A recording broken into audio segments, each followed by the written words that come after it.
Welcome to this explainer. Today we're diving into the massive, high-stakes world of offshore oil and gas EPCI delivery. That's engineering, procurement, construction, and installation.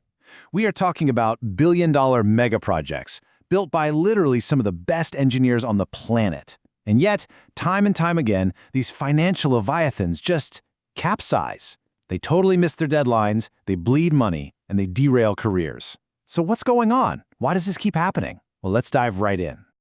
I want you to picture this. You've got a half-built FPSO, a floating production, storage, and offloading vessel, just sitting completely motionless at a fabrication yard's quayside. The cranes are frozen, it's pouring rain, absolutely nothing is happening. Well, every single day that vessel sits there doing nothing, it is burning through cash. And the daily cash burn rate? It's staggering. $1 million. You heard that right. Every 24 hours that the site is idle, a cool $1 million just vanishes into thin air. So that brings us to the million-dollar question, literally. Why is that massive vessel just sitting there idle? Human nature being what it is, when a project is bleeding that kind of capital, we automatically assume there's been some cinematic Michael Bay-style disaster. You might think, oh, a hurricane must have blown through, or maybe there was a catastrophic blowout or some massive bankruptcy, but actually, scratch that. It's almost never the weather, and it's rarely a technical failure. The invisible saboteur here is entirely man-made. The reality is incredibly mundane, quiet, but utterly deadly to your budget. The root cause of a billion-dollar capsize is simply this: a drawing was issued 3 weeks too late. That's it.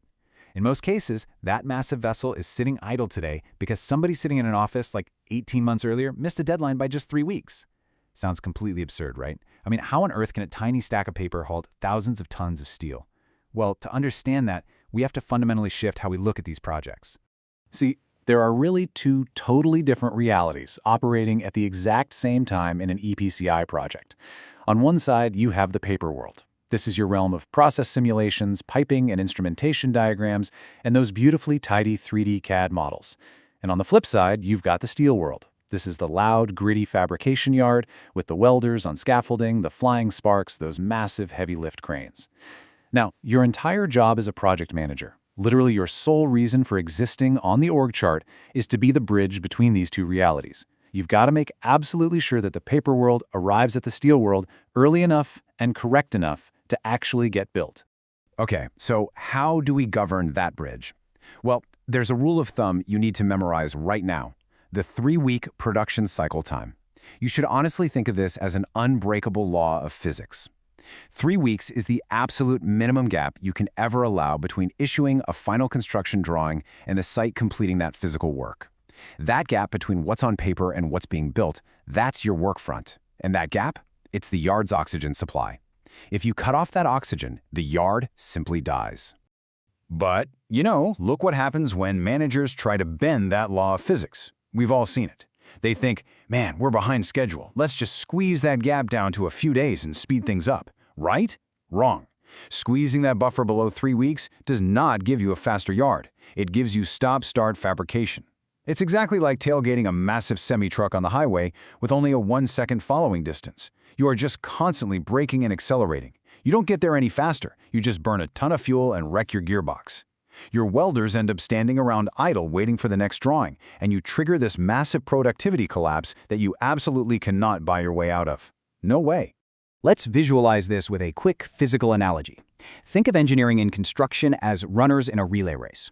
A healthy, well-run project hands off the baton while both runners are sprinting at top speed. Engineering passes those final drawings over to construction seamlessly without either side breaking their stride. But a failed project? That first runner stops dead in their tracks. They wait. They completely fumble the baton. By the time they finally hand it over to construction, all that precious momentum is totally gone. The second runner stumbles, and bam, the whole team loses the race. To really see the stakes here, let's look at a pretty famous real-world case study, the Girasol FPSO. This mega project didn't stall because of a labor strike or a fire or anything like that. The records show that engineering simply never handed over the topsides hull reactions to the fabrication yard over in Korea. So, without that very specific set of numbers from the paper world, the physical hull design couldn't be finalized. The design froze. Those massive cranes at the yard stopped moving altogether. That one stalled handover, that single drop baton, was so catastrophic it actually cost an entire leadership team their jobs. So let's do a quick knowledge check to make sure we've really calibrated our understanding of these financial stakes. Imagine you are the one managing a project. Somebody in the paper world drops the ball, and your fabrication yard sits idle for exactly 12 days waiting on IFC. That's Issue for Construction, Piping Isometrics. The welders are there, the steel is sitting right there, but the drawings just aren't. What did those 12 days just cost your project? Go ahead and run the math in your head real quick. You got a number? It's $12 million. Yep, $12 million. And remember, that is just the baseline burn rate penalty. That $12 million completely excludes any liquidated damages imposed by the client for being late. It excludes the massive costs of extended vessel charters, and it completely ignores the devastating reputational hit your company's going to take. I really want you to hold that staggering number in your head because every single technique you learn from here on out exists for one purpose: to protect those 12 days. To prevent those million-dollar leaks, we're going to follow a specific roadmap to mastery across 4 distinct career stages. Stage 1, mastering the engineering sequences to ensure the paper world flows correctly. Stage 2, running the actual yard, handling procurement, heavy lift cranes, the whole shebang. Stage 3, defending the contract commercially and rescuing bleeding projects, kind of like Girasol. And finally, Stage 4, sitting at the executive table to decide which field development concepts to even build in the first place based on global break-evens. So, you came into this explainer needing just basic vocabulary, and you're leaving with some serious keys to the kingdom. You now know the 4 stages we'll climb, you know the unbreakable 3-week production cycle rule, and you understand the absolute necessity of protecting that flow from the paper world to the steel world. But where does the paper world actually begin?